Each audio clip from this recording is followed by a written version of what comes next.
Hello, Homestead. Please stand for the pledge. I pledge allegiance to the flag of the United States of America and to the republic for which it stands, one nation, under God, indivisible, with liberty and justice for all.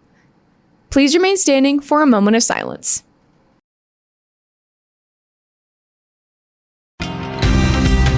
From Homestead Media, this is HHS In Depth.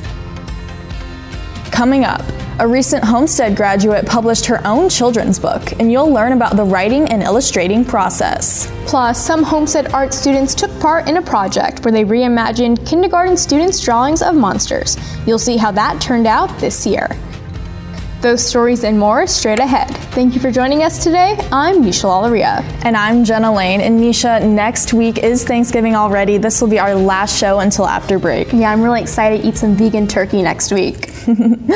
Over the years, Homestead has created more writing classes for students to express their creative abilities with storytelling. And HHS In Depth reporter Nada Dahouk brings you a story about a former Spartan who made her story into a published book. Throughout Homestead, there are many aspiring writers who dream of having their books published one day.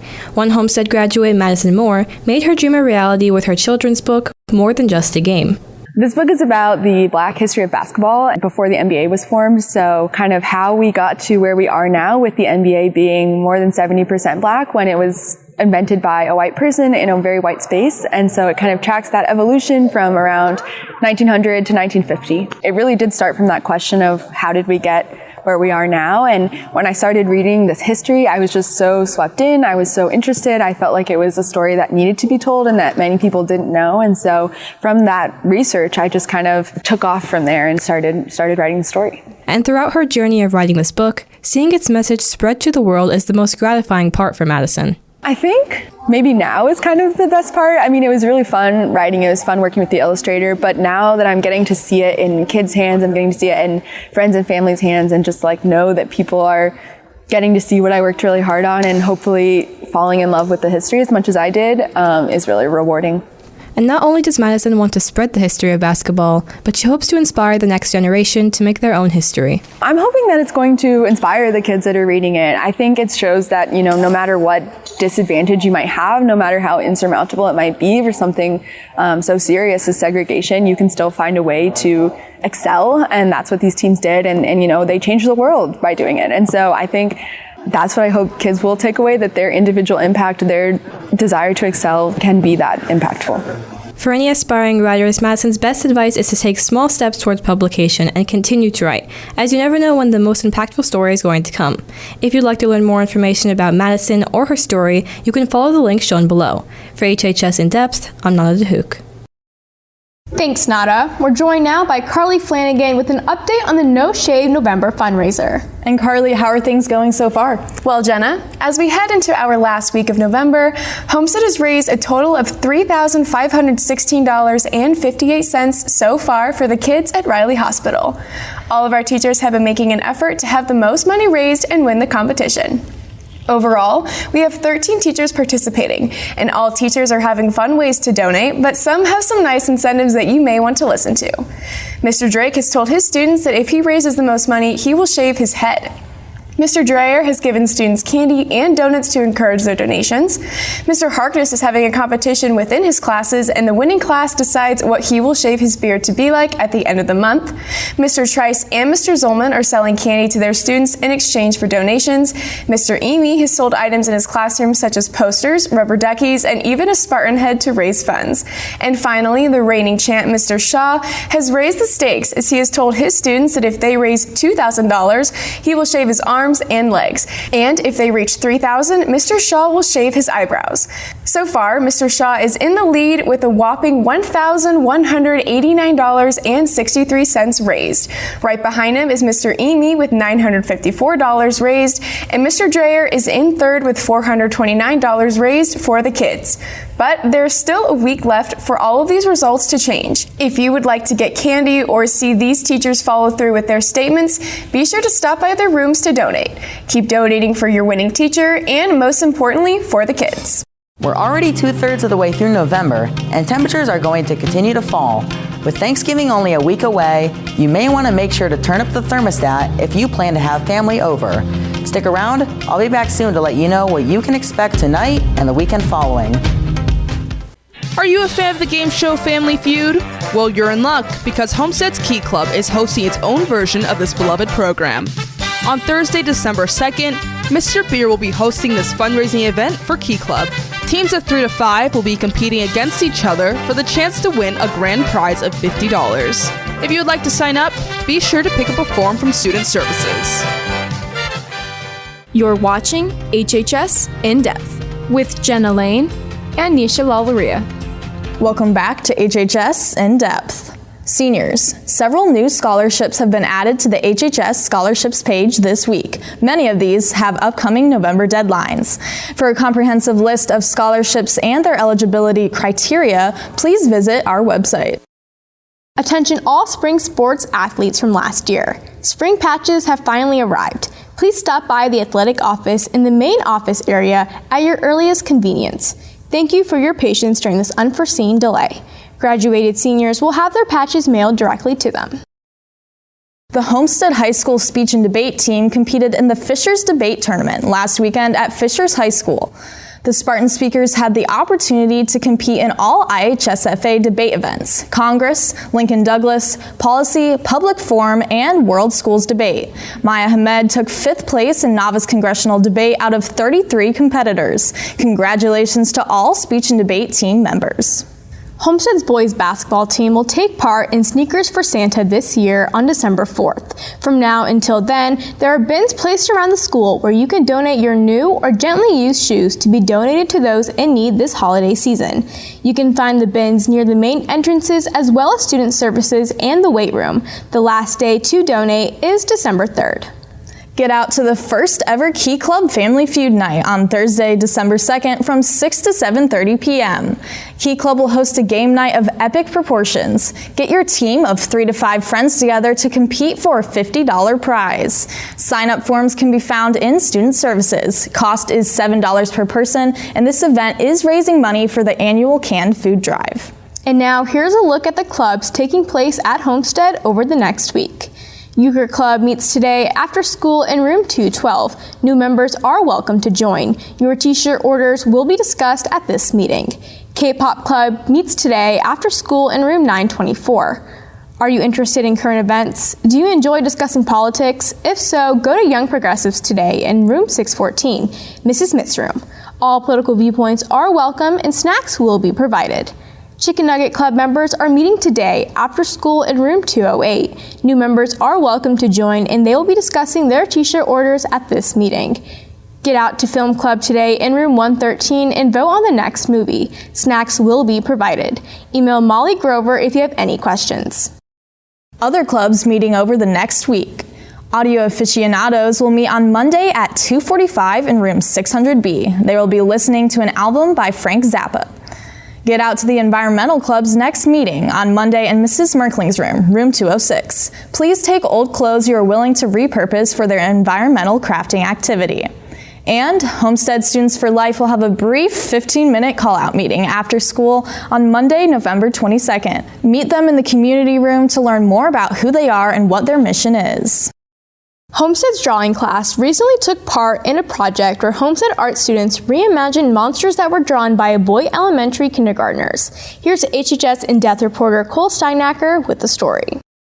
Homestead's Drawing and Art Club recently took part in a national project, the Monster Project, in which these students recreate creatures drawn by kindergartners.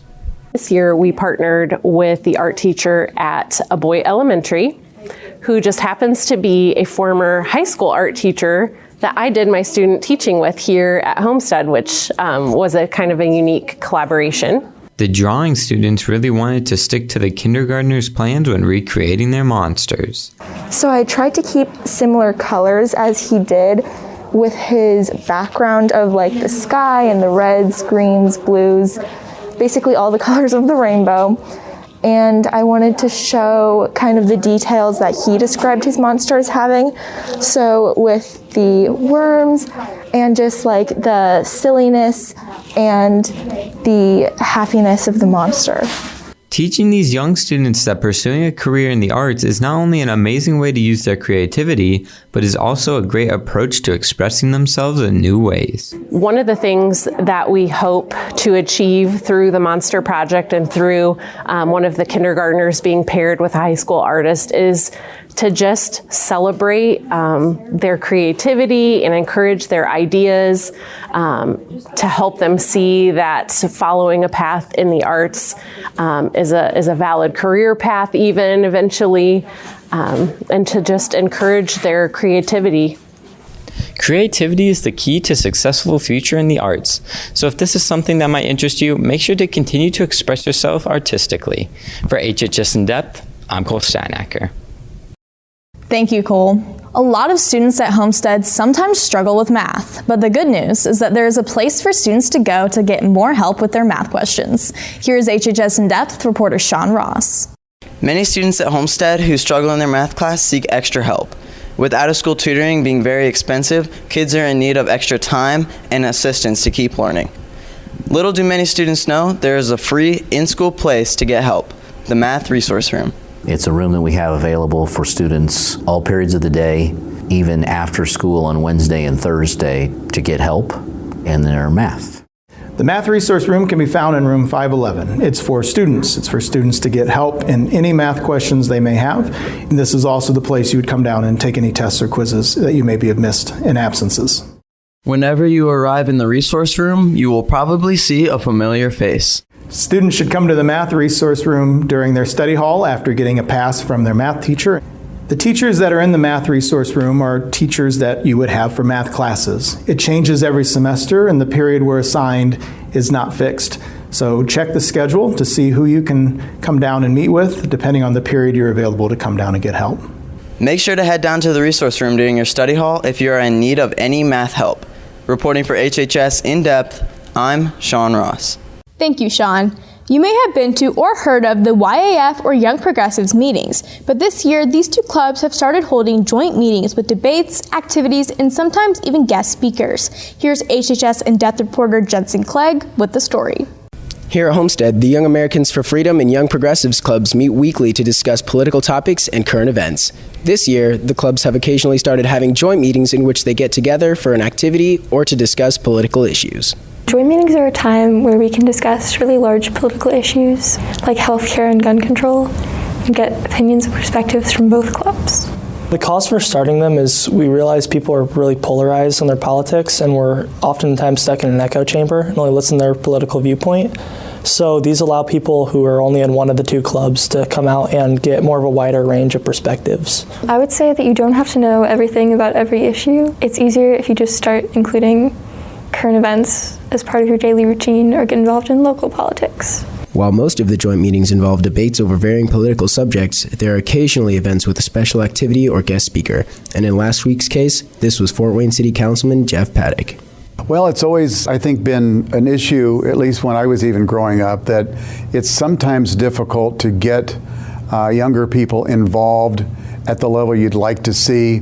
But the fact is, for our democracy to continue on as it has, it's important for the next generation to step up and not only be involved, I think, in the political system, but hopefully to run for some of these offices themselves. What I try to emphasize is that elections are important, politics is very important, but once the election is over, we have to work together. Democrats, Republicans, Independents, we want to work together for the betterment of the community. These joint meetings are a great opportunity for Homestead students to learn more about modern politics and discuss political issues. So be sure to show up to the next one if you're interested. Reporting for HHS In Depth, I'm Jensen Clegg. Thanks, Jensen. Well, Wednesday warmed up, but things cooled off again just like that. Is there any hope for warmer weather this weekend? Graham DeWitt joins us now to tell us that answer. Thank you, Jenna and Nisha. The weather after school will be a cool 40 degrees and things will get even colder tonight as it will be mostly cloudy and temperatures will drop below freezing. If you have anything planned later today, make sure to bring a coat.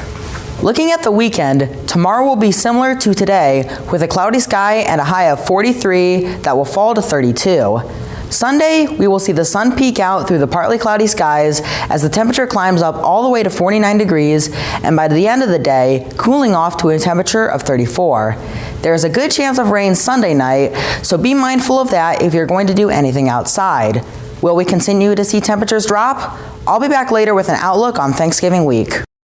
All right, thank you, Graham. Next in sports, the girls basketball team remains unbeaten and they keep climbing up the state rankings, and they have a huge matchup tomorrow. Anthony Gary is in next with the Locker Report to tell us all about it.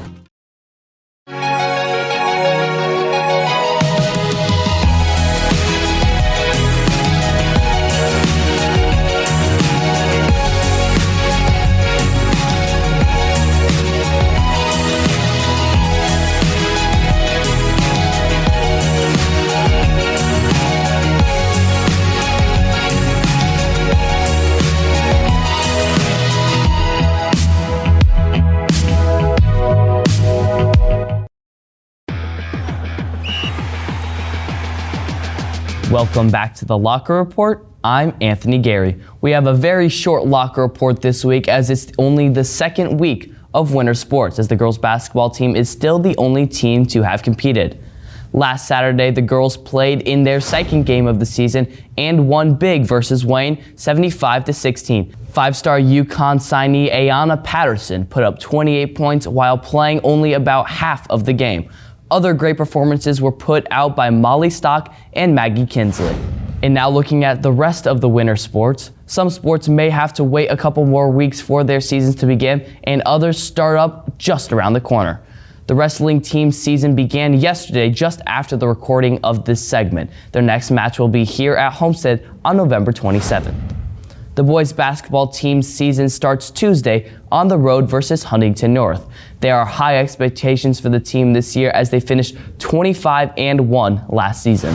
The boys and girls swim team's first inter-squad meet of the year takes place next Saturday at the newly renovated Summit Natatorium. Speaking of swimming, congratulations to seniors Haley Todd and Morgan Brown as they both signed to continue swimming in college, with Haley signing to San Jose State and Morgan signing to Ohio University. And finally, the girls gymnastics team's season starts January 8th. Last season, they finished as the state runner-ups, and they're returning all of their starters from last year, including junior Gina Zarelli, who finished 6th at state. Tonight, the girls basketball team plays Concordia, but tomorrow may be the biggest game of the year for the Lady Spartans as they take on number 2 ranked Noblesville in a matchup between two of the best players in the state. Be sure to make it out to that game at 6:30, and if you can't, don't worry, as Homestead Live will bring you the broadcast on YouTube. For the Locker Report, I'm Anthony Gary. Make sure you follow the Locker Report on the social media handles below. Have a great day, and Graham will have a final check of the weather when we come back.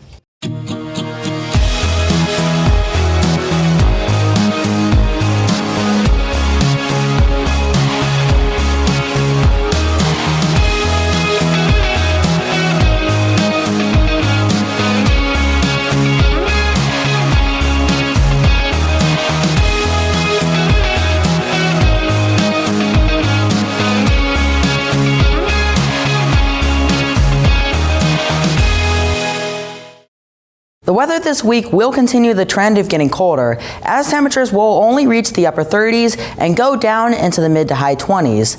The sky will be cloudy all throughout the week, but we will see more sunlight as the week goes on. There is a good chance of snow on Thanksgiving morning, but it will not stay on the ground for too long as it is not quite winter holiday season just yet. Now that we are getting into 30-degree temperatures, we can expect to see many changes with the weather as time goes by. We might not see snow for a couple weeks after Thanksgiving, but we are not far off from having much more of it. Jenna, Nisha, back to you. All right, thank you, Graham. And thank you for watching today. Good luck to all of our student athletes and other performers in action this weekend. No show next week due to Thanksgiving break, but we will see you again in 2 weeks. Have a great weekend.